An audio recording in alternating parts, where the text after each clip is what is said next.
Welcome back. Baga nagaan gara boruu fantiiviitti deebitanii har'a wantoonni ilaallu tuutoriyaalii kanarratti madasaa torbaffaa kanarratti 30 challenges on PHP part 7 day 7 guyyaa torbaffaa paartii torbaffaarra jirra. Isa keessatti wantoonni ilaallu maalinni har'a akkuma paartota darban irratti ilaalaa turre kanarraa ammoo more daatawwan keenya kan gara dur PHP fayyadamnee wantoota garaagaraa hojjechaa turre har'a ammoo daayinaamikii kan ta'e active operation active require data query hojjennaa jechuudha. Active query jechuun tokko CRUD operation fakkeenya active query ti database wajjin dynamic jijjiiramaa deemaa jechuudha. Daataan kee database keenya irratti connect goonee insert goona. Create jechuun insert jechuudha. CRUD jechuun walumaa galatti C create dha, R read dha, U update dha, D delete dha. Create jechuun insert jechuudha. Data keenya userin formii fayyadamee insert godha. R jechuun immoo read dha. Fetch data from the database jechuudha. Database irraa data keenya fetch goona. U immoo update goona. Data keenya san maal goona? Update edit goona jechuudha. Inni itti aanee jiru immoo maal inni? Data keenya kan delete goona, dhabamsiifnaa jechuudha. Formii kan akkamitti akka fayyadamnu tokkoon tokkoonsaa haalaallu. Let's start jennu hojii keenyatti haaseennu jechuudha. Walumaa galatti kana hojjechuudhaaf wantoonni nu barbaachisan maal akka ta'ee fi wantoota baay'eesaa waliin deemnaa. Baga nagaan gara boruu fantiiviitti deebitan irra deebi'e. Kanaa booda an Dajaneen jedhama. Gara warroonni YouTube channelii kana subscribe gochuun akkasuma immoo viidiyoon kun yoo isinitti tole hiriyoota keessaniif like share gochuun biraan gaasniin jedha. Kanaaf gara tuutoriyaalii keenya har'aatti dabarru jechuudha. Tuutoriyaalii keenya har'aa eegaluudhaaf jalqaba duraa wantoonni nu barbaachisan maalinni database keenya on gochuu qabna. PHP kana lamaan on gochuu qabdu. Zamp serverii akkuma steepii darban irratti feenee san jechuudha. Steepiiwwan darban irratti akkamitti akka hojjennu waan hundasaa walitti hidhata qaba waan ta'eef isaan san laaltanii bakka kana yoo dhuftan immoo CRUD operation akkamitti akka hojjennu waliin laalla. Jalqaba duraa maal goona? Fooldara tokko create goona. Fooldara kan eessatti create goona? Local disk Zampii keessa seennee sanaan booda new folderaa jedhuun htdocs keessa seennaa projektii keenya bakka kanatti. Sanaan booda new foldera haaraa keenya maal jennaanii CRUD PHP CRUD haa jedhuuni PHP CRUD haa jedhuuni. Sanaan booda ergan PHP CRUD kana create godhee gara code editorii kanatti dhufa. Code editorii kanaan file jedheen open folderin jedhaanii sanaan booda as keessa dhufeen asitti htdocs keessatti deebi'een PHP CRUD kan jettu kan CRUD tuutoriyaalii fayyadamaa jirra. PHP CRUD kan seennaa jechuudha. Amma jalqaba duraa wanti nuti create goonu maalinni database keenya waliin communicate goosisuu qabna. Database keenya haala ittiin database keenya connect itti goonu yaa create goonu. Sanaa booda asitti dhufnee PHP syntax kan dursa faayila keenya seefaa goonu maalaa jedhu db koniidha. Control S maqaa isaa maalaa jennu db con.php haa jedhuni. Hinjir iddoo kamittiin geessa no jedheeni as faayila kiyya PHP CRUD bakka jedhu san bira fidee htdocs faayilli kun eessa deemnaa PHP CRUD kan jedhu keessatti see bakka godhu goona db connection. Kanaa booda syntax db haa kaasu. Syntax PHP jennaanii. Sanaa booda wantoonni PHP keessatti nu barbaachisan database wajjin connect gochuuf nu barbaachisan jalqaba duraa servera. Maqaa servera keenya maalinni localhost dha. Localhost serverii fayyadamna. Akkasuma immoo maqaan userii keenya jira. Useriin keenya default root dha. Akkasuma immoo password yoo qabaate password servera keenyaas keenya password and database jechuudha. Password keenya nalii yoo ta'e akkasitti keenya nalii ta'a. Yeroo baay'ee default local irra jiran nalii ta'e aga servera irratti ol baanutti taasisnee db database jechuudha. As keessa keenya fakkeenyaaf amma maal jennaanii PHP CRUD db haa jedhuuni. PHP CRUD db naa booda semicolon goonu amma konnaa jedhuuni connection jechuu kooti. MySQL jenna asitti yeroo connection wajjin mysql I underscore connect jennee maal goona semicolon goona asitti dhufnee server username password parameter inni fudhatu jechuudha. Password sanaa booda database data db jechuudha. Database keenya fudhata. Amma maal goona if jenna connection yoo maal ta'e success yoo ta'e if con yoo ta'e else immoo mysql die jennee keessatti mysql error jennee save goonaa jechuudha. Gaafa connection argate gara connection keenyatti nu geessa yookaaniif immoo mysql error jennaani kanaa booda save goonu. Fakkeenyaaf amma check gochuuf as dhufeen echo connection established jedhuuni connection keenya maal ta'eera established save goona semicolon dhumarratti goonee save goona. Sanaa booda amma project keenya kan run gaafa goonu jalqaba duraa gara maal goona database php create jedhu kana create goona. Akkamitti create goona localhost jennee php admin jennaani. Sanaa booda new database jennaani. Erga new database sanaa booda database keenya create goona. Sanaa booda amma localhost jennee database keenya erga create goone booda localhost maal jennee php crud/dbcon.php gaafa enter jennu connection established. Connection established kun eessaa dhufaa jira? Connection established kan jettu tun eessaa dhufaa jirti? Iddoo kanaa display ta'aa jirti jechuudha. Kanaa booda amma maal goona data keenya kana yoo connection argate nuuf hojjeta else yoo connection hin arganne immoo fakkeenyaaf asitti toon amma error yaa'u dbe hoon jedheen maal jedha mysql error unknown database nuun jedha jechuudha. Kanaa booda save goonee gara hojii keenyatti dabarru jechuudha. Hojiin keenya erga connection kana create goonee booda kan itti aanu immoo form kee kan ittiin submit goonu data yaa qopheeffannu. Control N jennaan asuma irratti sanaa booda add.php kan erga save goonee save goonu data keenya kan add jennaan form isaa data galmeessuuf deemaa jira jechuudha. Kanaaf inni kun maalinni HTML dha syntax isaa registration form dha. Amma database itti deemna registration form kanarratti yeroo gara database deemnu maal argannaa sitti table create goona. Table maal jedhu fakkeenyaaf product table jennuun product underscore tbl jechuun product jechuudha. Product isaa jedhuun tbl jennu product table jechuudha. Or employees jechuu dandeenya. Fakkeenyaaf employee jennuun employee table.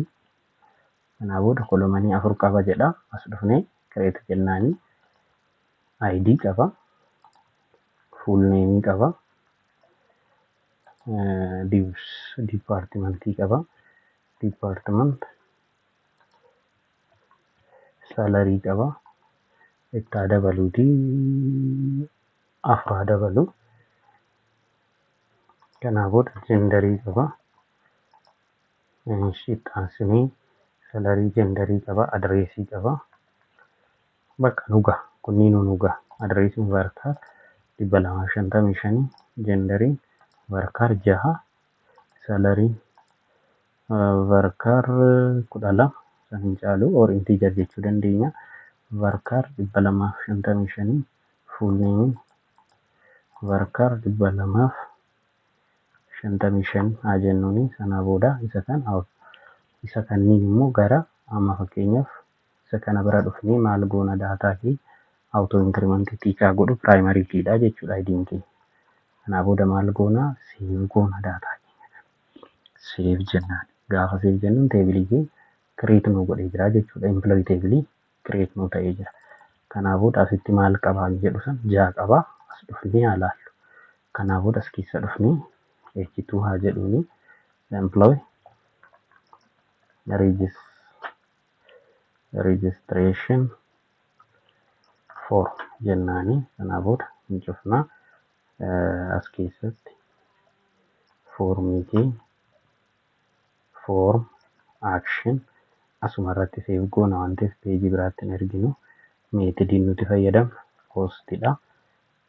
Post kan jedhu sana booda foormii kiyya nan cufa. Asitti dhufeen leebil jedheen ka'a. Leebilii kana keessa maaltu jira? Full name jennee save break haa godhu, break line jennee sanaan booda input type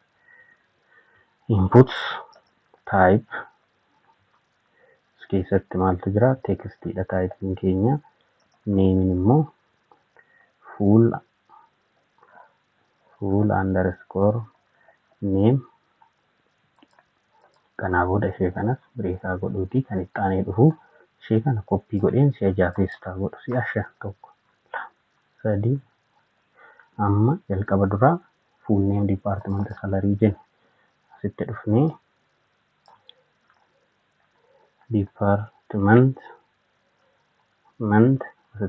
department jennaani.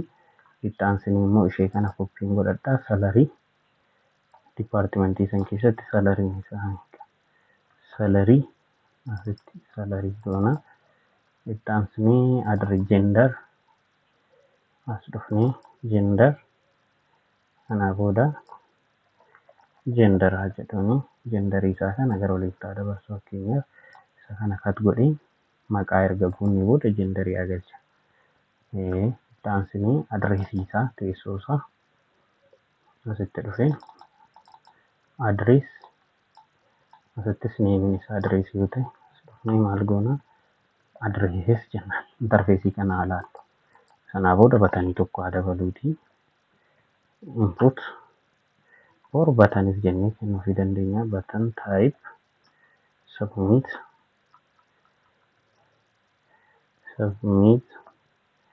jennee close button asitti dhufnee add jechuu dandeenya. Asitti dhufnee immoo name isaa kenninuufi sub aadaa jedhu name isaa save haa goonu.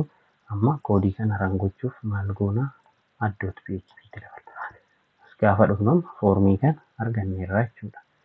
First name gender jedhu foormiin kun nu dhufee jira jechuudha. Isa kana break tokkotti haa dabalu. Maaliif isheentu wal jala seente waan ta'eef akka gad buutuuf jechuudha. Kanaa booda foormii kana generate goonee qopheessinee jirra jechuudha. Erga isa qopheessinee booda maal goona? Daataabeesitti gara daataabeesitti galchuuf deemnaa jechuudha. Daataabeesitti galchuuf post methodii fayyadamna. Asitti dhufnee iddoo kanatti haa barreessinu. Kanaa booda PHP syntax kaafnaa asitti HTML kana keessatti jalqaba duraa maal goona? If jennee kaana. Set underscore post. Postiin keenya add isheen tun tamiseetane ishee tana variabilitan or input type submit jennee name add kan jenne tun yoo submit taate ishee qubatanii sun qofti yoo click taate as keessa seena. Else jennaan. Else nun barbaachisu. If bichaa qofa fayyadamna. Conditional statement fayyadamaa turre san keessa if qofa fayyadamna. Asitti amma jalqaba duraa maaltu submit ta'e yoo inni erga postiin keenya ergame booda full underscore name is equal to full post as keessatti immoo full underscore name. Isa kana copying godhadha. Isa kana copying godha gisee tokko. Copying godhee control C paste goonee isaanuma asii kana jijjiiraa deemna. Fakkeenyaaf gender asitti dhufnee gender isa kanaafis gender jenna. Asitti dhufnee department asitti dhufnee maal goona? Isee asiitan copy goona. Department kan jedhu kana copying godhee as fidaa jechuudha. Itti aansee salary as dhufnee maal goona? Salary isaa kana inni asitti salary jennaanii. Address asitti dhufnee address jennee save goona. Isaa sana asii kana jechuudha. Isa kana koppii goone seef goona. Sanaa booda amma wanti hojjennu maalinni iddoo kanatti daataabeezitti sana gochuudha. Query barreessina. Query is equal to akkas goonee insert eenyu insert jalqaba duraa isa kana hojjechuu fi include connection include gochuu qabna. Asitti dhufnee include eenyu dbcon.php jennaan. Daatabeezii keenya include gochuu qabna. Insert into jennaan. Eenyutti insert into eenyutti insert goona. Insert into employee. Teebilii employee jedhu eenyuuf keessaa qaba. Teebiliin employee jedhu kun amma maalidha? Kana yaaduu qabna. Teebiliin employee jettu tuni eessaa dhufte? Asirraa dhufte. Kun isheetan employee tan koppii goona as finnaa jechuudha. Employee kan jedhu kanatti paste goona. Sanaan booda as keessatti barreessina. Fakkeenyaaf full name ittaansee eenyu jira? Full name ittaanee eenyutu jira? Isaan asirra jiru kana. Department salary gender address department gender salary address erga jennee booda values jennaan. Isaan kanaaf values jennee valuesiin keenya amma maal ta'a? Kan full name iddoo kanatti full name kooma kan departmentii asitti department kooma kan salary kan ittaanee jiru maalidha? gender kooma kan ittaanee jiru maalidha? Salary kooma kan ittaanee jiru immoo address jennee erga isaan guunnee booda semicolon goona. Kanaa booda query underscore run jennaan. Query'n keenya run kan ta'u MySQL underscore query jennee asitti MySQL'n kun maal qaba? DB konii qaba. Kon qofaasaatti connection kan fayyadamne. Sanaan booda MySQL query kenninaaf jechuudha. Semicolon goona. Inni kun insert godheera. If query run erga jennee booda maal goona? Echo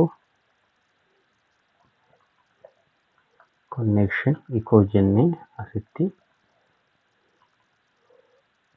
added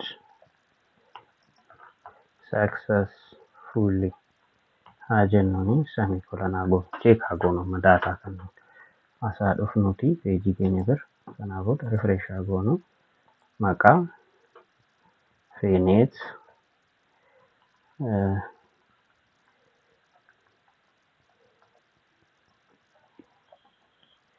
gender female department DevOps salary 36 address Addis Ababa yookaan Finfinnee aadaa goonu.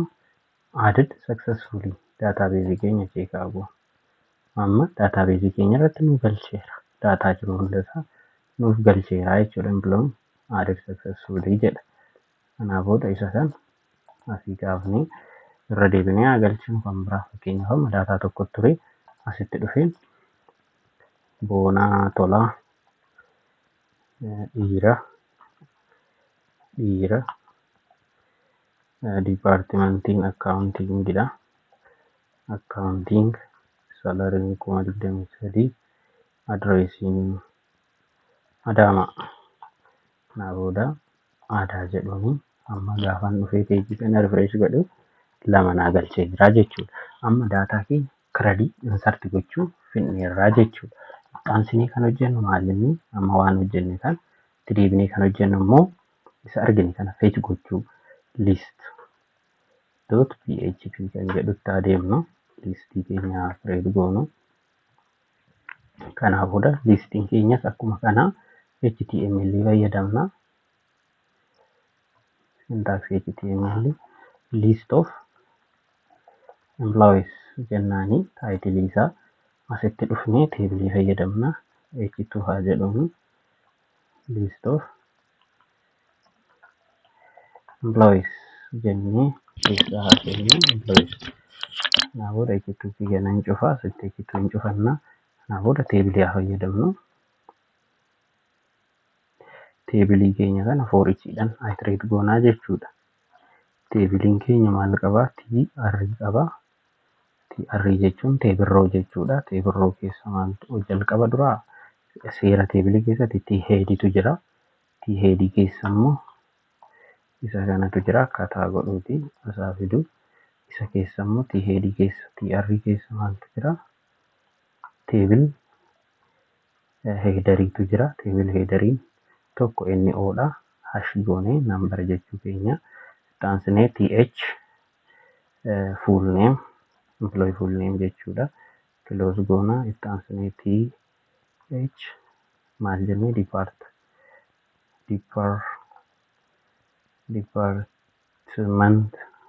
close goona TH maani salary addressii dabaluu dandeessu ammaa kanaa dhaabu TH action haa jedhamu asitti. Action jechuun gochoota raawwatamu edit goonamu delete goona kan jedhu. Sanaa booda asitti dhufnee T body jennaan. T body kanaa booda T body jedha malee TD body asitti isa kana akkas goonee T body keenya close goona. Sanaa booda T body keessa maal tura? TR tu jira. T/TR goona. Amma asitti wanti beekuu qabnu jalqaba duraa inni kun gidduu kanatti PHP tu ka'a. Syntax PHP jechuudha. PHP keenya isheen gara gadiituun iterate taati. Database TR kun database irraa dhufuu qabu jechuudha. Daataawwan jiran. Kanaaf maal goona? Jalqaba duraa include jenna. Include maal connection include dbcon .php jennaan semicolon goona. Kanaa booda query haa barreessu. Query is equal to select star from employee jennee semicolon goona. Sanaa booda query run is equal to MySQL query in db comma query semicolon. Erga isa goonii booda amma listiidhaaf wanti fayyadamnu maalinni if jenna. If MySQL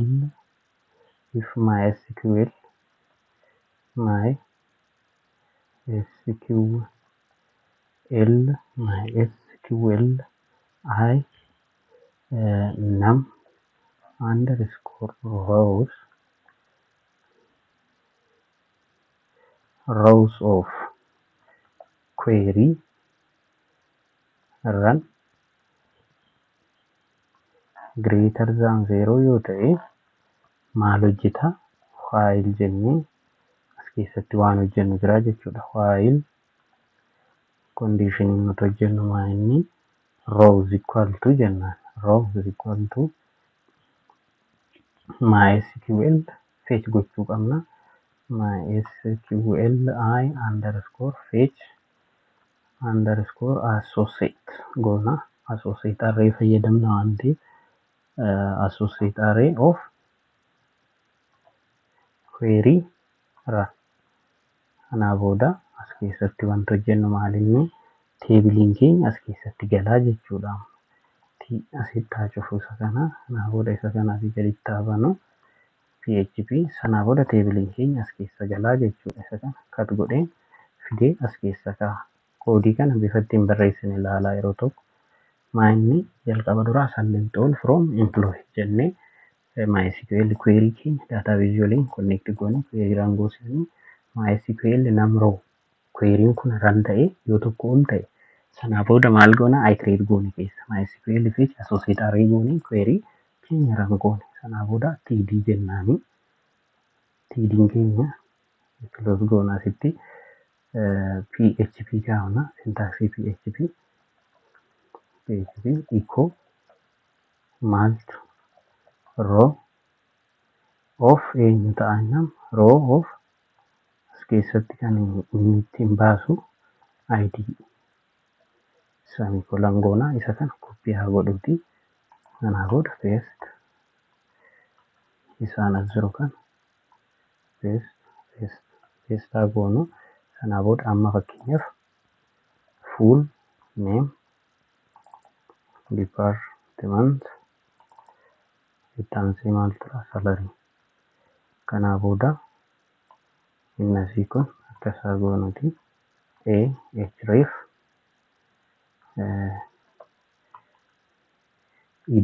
edit.php semicolon is equal to jennee php kaa'u php echo row of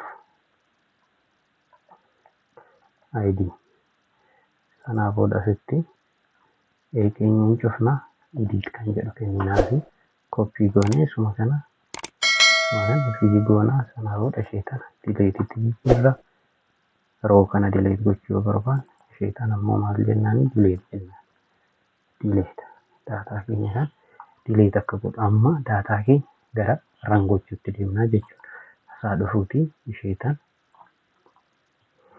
list.php jennee gaafa run goonu maanii bifa kana nu qabatee list nu godhee jira jechuudha. Sanaa booda teebilii kanaaf border yaa kennu border is equal to 1 jedhuunti teebiliin keenya border akka qabaatuuf jechuudha.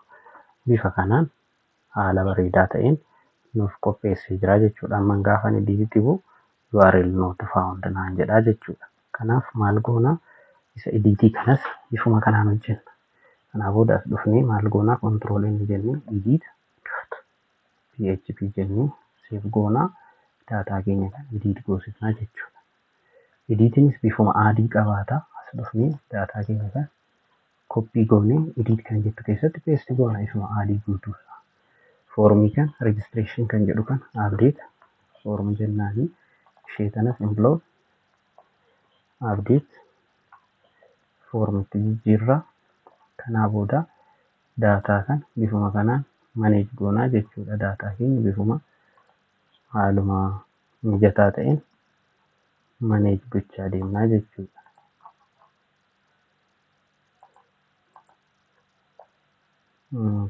See what is wrong behind this code.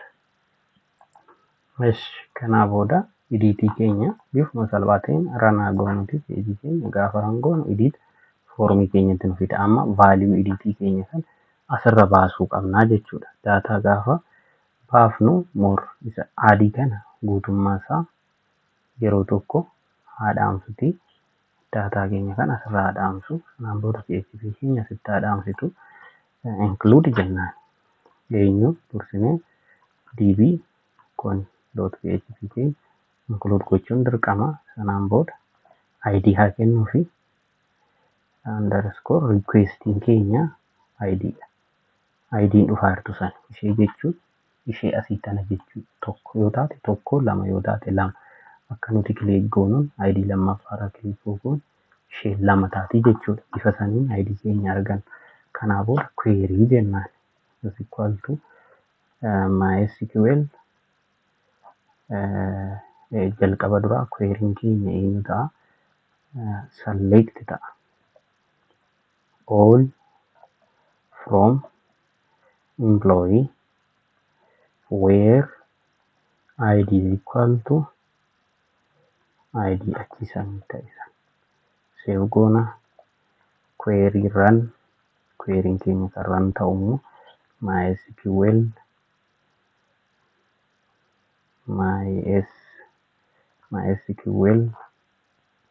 I underscore query keessatti immoo db con comma query semicolon. Erga isa goonee booda amma maaltu jira? Row keenya haa kaafnuti. Row is equal to MySQL MySQLi underscore fetch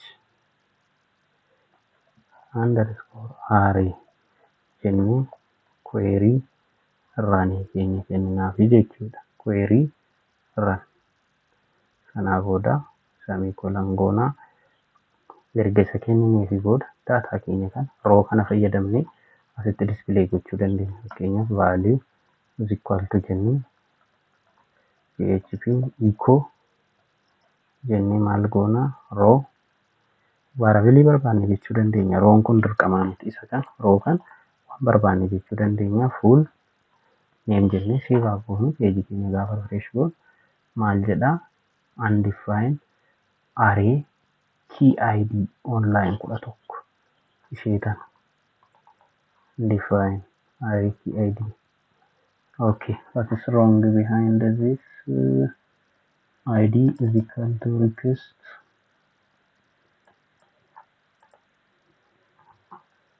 okay back edit undefined id. Okay, what is wrong behind this?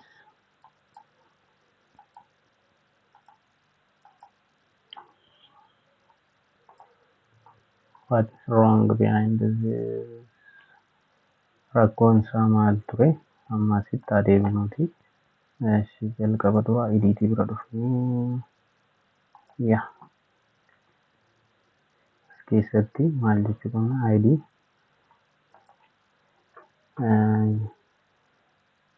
php or asitti dhufnee php id is equal to 1 id is equal to 1 jechuu ni qabna. Kanaa booda daataa kee isa refresh goonu baak jennee page keenya refresh haa goonu. Edit gaafa jennuun direct daataa keenya san nuuf fetch godhaa jechuudha. Rakkoon keenya asitti id kennuufiitu rakkoo ture jechuudha. Yeroo dura isa ture. Kanaa booda id keenya erga argannee amma asitti ishee value jettu tana copy haa godhadhu. Asii bakka kanatti paste godhaa. Asitti fidee paste godhaa. Paste kanaa booda paste isheen add jettu tun maal taati? Update daataan keenya kunis update kan jedhutti jijjiirra. Update kanaa booda page keenya gaafa refresh goonu form update jedhu nuu qabatee amma gender department salary address jennee save goona. Daataa keenya gaafa refresh goonu akka nuti barbaannu sanitti nuu fidaa jechuudha. Fakkeenyaaf tokkoffaarra kan jirutu kan lammaffaatti gaafa buunu akkuma nuti lammaffaatti buuniin daataa keenya gara lammaffaatti nu jijjiiraa jechuudha. Inni itti aanee jiru maalinni foormii kana fayyadamnee erga submit goonee booda daataa keenya gara daataabeesiitti akka nuuf galchu update akka nuuf godhu jechuudha. Jalqaba duraa maalinni check gochuu kan qabnu if jennee ta'uu qabna. Meetodii nu fayyadamnu postidha. If is set submit yoo ta'e underscore post variable come to post yoo ta'e update kan jettu ishee kana jechuudha. Gartutaan iddoo barbaannetti hojjechuu dandeenya. Isa kan PHP kan iddoo barbaannetti hojjechuu dandeenya. Ana garuu isaa gaditti hojjechuu filadhe waan ta'eef jalqaba duraa isa full name kan add irratti hojjenne sana akkuma jirutti copy godha. Isa kana jechuudha. Copy goona daataa kan isuma kana copy haa godhannu. Iddoo page kanarratti yeroo tokko include goona irra deebinee include gochuun nu barbaachisu. Database jechuudha. Namoota finnee as galchina. Erga isa galchine booda query haa barreessina. Query update query haa jedhamu. Update underscore query is equal to update jennee kan update employee set jennee is equal to jenna. Set full name is equal to isa full name irraa dhufu koomaa itti aansinee maal jenna full name irraa isa dhufu san set goonaa. Itti aansee kan jiru maalinni genderii or department is equal to isa department irraa dhufu gender isa gender irraa dhufu not just gender. Salary isa salary irraa formii salary irraa saniif ta'ee dhufe amma naaf ta'ee dhufe koomaa address isa address irraa saniif ta'e. Erga kun ta'ee booda maaltu jira where jenna id is equal to id achis saniif taatisa id tan asitti dhufnee haa qabannu id is equal to yeroo baay'ee id kun maal taati as dhuftee hidinidhaan saniif goona as keessatti input type hidin jedhamutu jira name jennee maal goona mul'atu hidin jechuun odoo mul'atin interface irratti osoo mul'atin background name id dha value isaa immoo php echo maaltu jira as jala kan jiru san row of id dhufne id jennaani sanaa booda daataa keenya kan as keessa finne id isa kan asitti galchine jechuudha. Sanaa booda maal jennaani underscore post asitti id semicolon goona id kanatu dhufe jechuudha. Sanaa booda update query run kan jettu finna is equal to type erga goone booda mysql query connection keenya sanaa booda query keenya if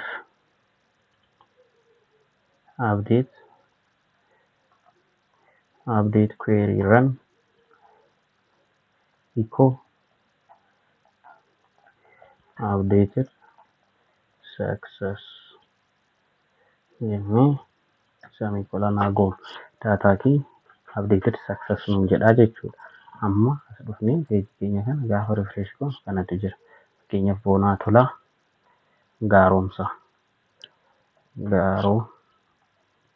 gaaromsaa jennee update haa goonu.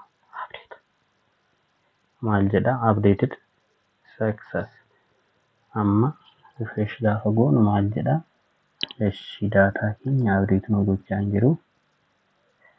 What's wrong behind this import post where update methodin keenya post dha full name asitti full name dha rakkoon koo as ture jechuudha. Query osoo hin taane update query jennee asitti barreessuu qabna. Sanaa booda daataa keenya kan dhufnee page keenya refresh haa goonu. Sanaa booda caalaa boonaa tolaa gaaromsaa update amma page keenya refresh gaafa goonu asuma dhufnee database irra suulaan boonaa tolaa gaaromsaatti nu jijjiiraa jechuudha. Fakkeenyaaf asitti dhufee list gaafan jedheeni list.php gaafan jedheen boonaa tolaa gaaromsaa fakkeenyaaf feenix dajanee kan jedhu kan jijjiirree fufaa caalaa jennee update gaafa goonu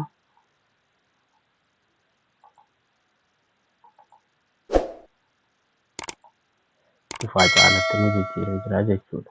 Delete ammas asuma naannee delete kan jettu gaafan asitti bu'amu gaafan delete godhu delete kan jedhu hin jiru jechuudha. Kanaaf maal goonaa as dhufnee delete.php haa jennu control s haa goonu delete gochuun baay'ee salphaadha.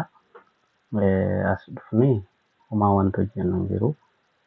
Fakkeenyaaf HTML haa kaasu. Syntax HTML delete data kan jedhutti haa buunu. Kanaa booda as keessa dhufnee PHP irratti haa fidnu. Delete data kan jedhu HTML nu barbaachisus ture. PHP irratti haa fidnu. PHP include kanaa booda dbcon.php haa jennuuni. Asitti dhufnee id is equal to underscore request id haa jennuuni. Asitti dhufnee query haa kennuufi query is equal to delete jennee asitti haa barreessu. Delete from employee where id is equal to this id semicolon goona. Query run haa jennuuni. Variable keenya MySQL as keessatti maal goona connection gain. Kanaa booda query qofa kenninaafi if query run yoo ta'e maal goona echo data was successfully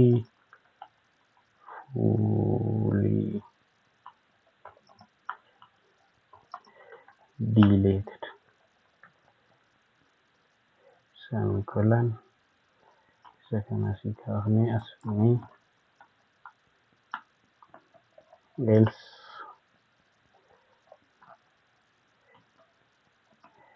echo failed to delete data please try later jenna. Irra deebii xiqqoo turii yaali jennee save goona. Amma haa laallu data. Kanaa booda bakka godhuuti peejii refresh haa goonu. Keenyaaf gaafasitti kun data was successfully deleted. Gaafas dhufnees ilaallu daataan kee delete ta'ee jira jechuudha. Fakkeenyaaf ammoo deleteis insertis dubbisuus galmeessuus fidneerra. add.php jedhuuni Thomas else Edison asitti meelidha. Departmentiin electrical engineering dha. Salariin 50,000. Addressiin USA aadaa godhu taansee caalaa ol jira daataa galchaarraa meelidha. Departmentiin isaa ICDha. Salariin isaa 5,000. Addressiin Addis Finfinneedha. Kana booda aadaa goonu. Amma daataa keenya gaafa list goonu list.php gaafa jennee isaan sadan kan nuuf fidee jira jechuudha.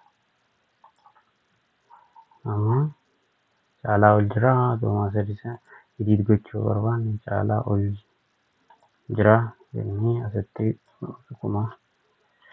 20,020 kasoo goone update yoo jennu daataa keenya update nu godhee jira jechuudha. Isaan kan akkuma bifa nuti barbaannutti nu jijjiiree jira jechuudha. Daataa keenya guddaan sadii lakkii daataa kana barbaannu delete goona. Delete successfully nuun jedha. Daataan keenya delete ta'ee jira jechuudha. Bifa kanaan CRUD operation keenya galmeessinee fidnee jirra jechuudha. Kanaaf taansee kan jiru immoo wantoota baay'ee isaa loojikaalii waan keessa deddeemnee ilaalaa deemnu waliin ilaalaa deemna. Kun maal inni CRUD application akkamitti akka galmeessuu dandeenya, akkamitti amma fakkeenyaaf asirra jennee gara aadiitti akkamitti akka deebi'uu dandeenya haa ilaallu. List irra jennee yeroo list goonu aadii akkamitti gara aadiitti akka deemuu dandeenya dhufnee keenyaaf liinkii tokko href add.php kan jedhutti akka deemu goosisuu dandeenya. Booda add jennaani osoo list irra jirtu gara additti akka deemu jechuudha. Registration irra osoo jirtu maal goota listitti deemta. Osoo list irra jirtu immoo walitti liinkii gochuu jechuudha. Peejii tokko gara peejii biraatti liinkii yeroo goonu. Yeroo list irra jirru immoo garamitti deemna? Gara addii akka deemu. Dhufnee paste goona. Isa kana add jennaani isa asiitiin immoo isa kanaan maal jennaan list jennaani save goonee ilaallu. Amma gaafan asitti bu'u additti nageechaa, gaafan kanatti bu'u listitti nageecha. Fakkeenyaaf amma dhufeen additti haa bu'uuti.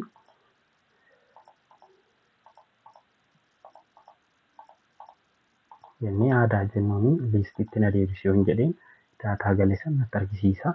Delete irra yoo geenyes bifuma kanaan manage gochaa haala barbaannuun daataa fi CRUD operation kee galmeessinee jirra jechuudha.